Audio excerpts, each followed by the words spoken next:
2 Petrus 3 ayat yang ke-10. Ya, nanti Ibu Bidan mungkin bacakan buat kita semua ya. 2 Petrus 3 ayat 10. Tetapi hari Tuhan akan tiba seperti pencuri. Pada hari itu langit akan lenyap dengan gemuruh yang dahsyat dan unsur-unsur dunia akan hangus dalam nyala api. Dan bumi dan segala yang ada di atasnya akan hilang lenyap. Sampai 11. Jadi, jika segala sesuatu ini akan hancur secara demikian, betapa suci dan salimnya kamu harus hidup. Ya, saudara, ini Alkitab katakannya, tetapi hari Tuhan akan tiba seperti pencuri. Pada hari itu langit akan lenyap dengan gemuruhnya yang dahsyat, dan unsur-unsur dunia akan hangus dalam nyala api, dan bumi dan segala yang ada di atasnya akan hilang lenyap. Saudara, bayangkan firman Tuhan bilang Tuhan akan datang seperti pencuri. Saudara, berarti kalau dia datang seperti pencuri, berarti kita nggak tahu dia kapan dia datang. Nggak mungkin saudara, seorang pencuri, misalnya contoh, dia mau mencuri di rumah Mama Santi. Tiba-tiba dia bilang begini, Mama Santi sebentar malam aku mencuri ya. Nggak mungkin kan? Ya. Nah, jadi saudara, pencuri itu sudah pasti dia tidak mungkin memberitahu kapan dia akan datang mencuri di rumah kita. Nah, dan jelas Alkitab katakan bahwa Yesus datang itu seperti pencuri. Dan kita tidak akan pernah tahu ya, kapan dia akan datang. Yang pasti saudara, firman Tuhan cuma beritahu kepada kita supaya mulai saat ini kita harus berjaga-jaga. Amin. Harus bersiap-siap. Supaya ketika Yesus datang menjemput kita, benar-benar kita sudah siap. Amin. Saudara, dia katakan begini saudara ya. Pada hari itu langit akan lenyap dengan gemuruh yang dahsyat dan unsur-unsur dunia akan hangus. Saudara bayangkan ya, tanda kedatangan Tuhan. Bayangkan dia katakan begini, unsur-unsur dunia akan hangus dengan nyala api. Saudara, kita sudah membangun rumah, mungkin sudah punya perusahaan, kita sudah punya mobil, dan lain sebagainya. Kita mungkin punya tanah yang berhektar-hektar. Tetapi saudara, Alkitab katakan ya, satu saat nanti ketika Tuhan datang, dia akan menghancurkan bumi ini beserta dengan unsur-unsur bumi. Amin. Ya. Jadi saudara, Alkitab katakan begini saudara ya, ketika Yesus datang menjemput kita ya, orang-orang yang tidak pernah setia dengan Tuhan pasti akan tertinggal, dan mereka akan mengalami penyiksaan antikris selama 3,5 tahun. Dan orang-orang yang setia beribadah kepada Tuhan, sebelum itu datang, kita semua akan diangkat di arasnya Tuhan. Amin. Itu yang Alkitab katakan. Makanya dia katakan begini saudara, jangan kita menjadi seperti 5 darah gadis yang bodoh. Coba buka dulu ayat ini. Matius pasalnya yang ke-24 ayat 42 sampai 44. Karena itu berjaga-jagalah, sebab kamu tidak tahu pada hari mana Tuhanmu datang. Ya. Tetapi ketahuilah ini, jika tuan rumah tahu pada waktu mana pada malam hari pencuri akan datang, sudahlah pasti ia berjaga-jaga dan tidak akan membiarkan rumahnya dibongkar. Ya. Sebab itu hendaklah kamu juga siap sedia, karena Anak Manusia datang pada saat yang tidak kamu duga. Ya, kan? Ya. Saudara, jadi jelas Alkitab katakan ya, Tuhan datang itu seperti pencuri dan kita tidak tahu, saudara. Seorang pencuri tidak mungkin ketika dia mencuri di rumah kita dia beritahu, Mama Santi sebentar malam aku mencuri ya, nggak mungkin ya. Demikian juga kedatangan Tuhan. Dia datang seperti pencuri di malam hari, kita tidak tahu. Saudara, ada 2 hal kedatangan Tuhan ya. Dia datang menjemput kita secara pribadi, 2 secara umum. Secara pribadi saudara, saat ini kita lagi sehat-sehat, aduh, lagi bekerja, lagi santai-santai,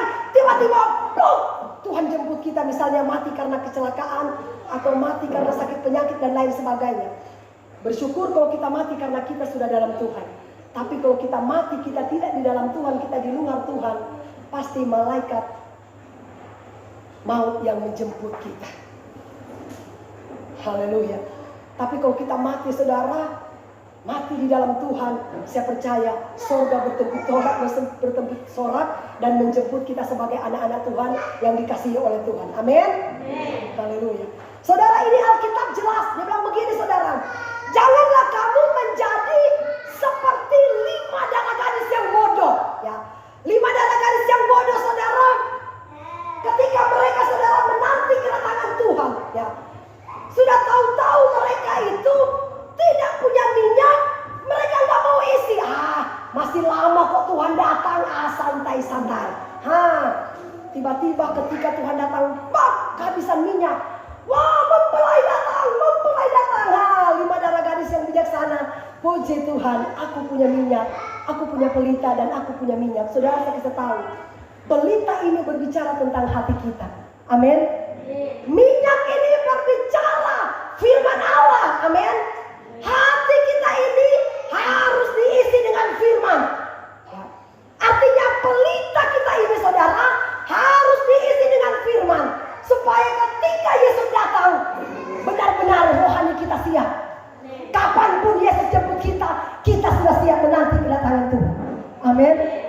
Mau dia jemput malam hari, mau besok hari, mau minggu depan, kita sudah siap. Tidak perlu takut dengan kematian. Haleluya. Karena Rasul Paulus katakan, saudara, hidupku untuk Tuhan, mati karena Kristus adalah keuntungan buatku. Saudara, capek ada di dunia ini, itu bidang. Bekerja keras, pikul buah sawit lagi, minta ampun. Setelah Tuhan jemput, Tuhan bilang, aku istirahatkan engkau dari jerih lelahmu. Amin. Nama Santi ya. Nama Santi saya lihat ketemu di jalan, pikul buah besar. Luar biasa.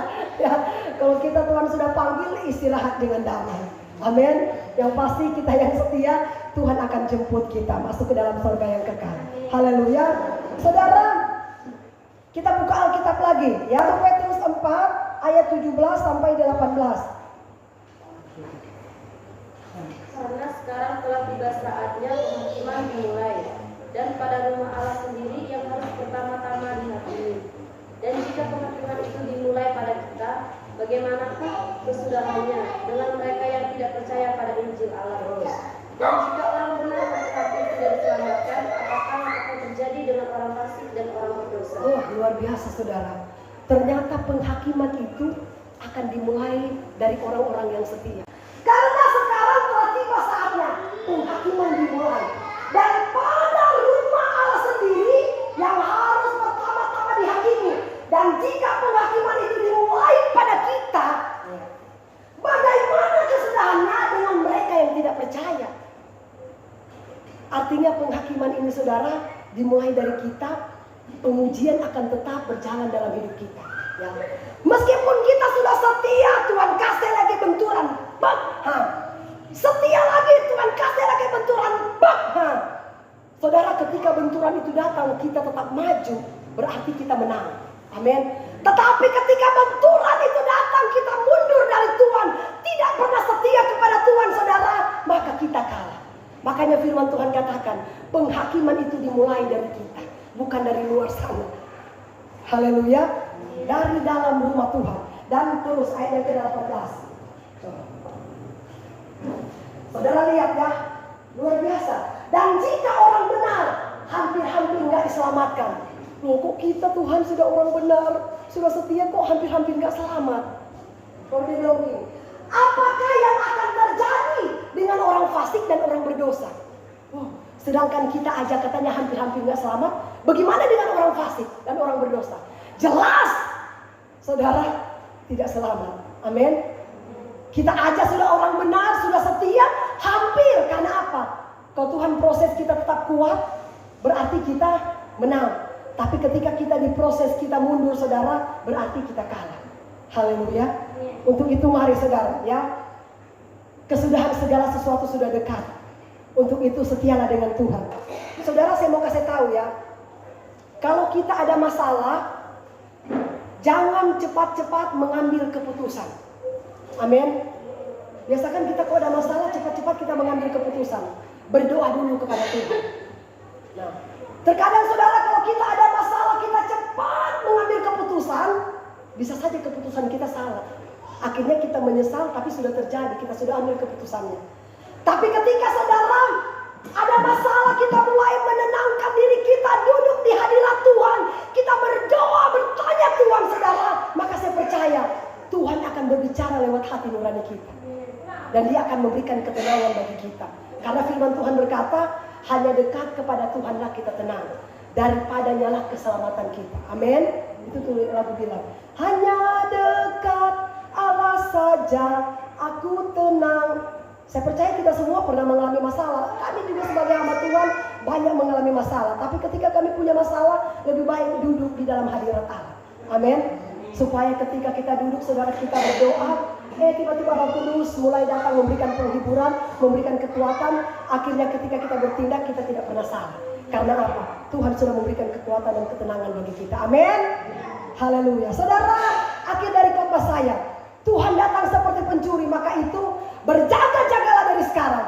Ketika saudara punya masalah, tenangkanlah diri kita, berdoalah, cari hadirat Tuhan, maka Tuhan akan memberikan pertolongan, kekuatan dan penghiburan bagi hidup kita semua. Amin. Tuhan Yesus berkati kita semua. Shalom.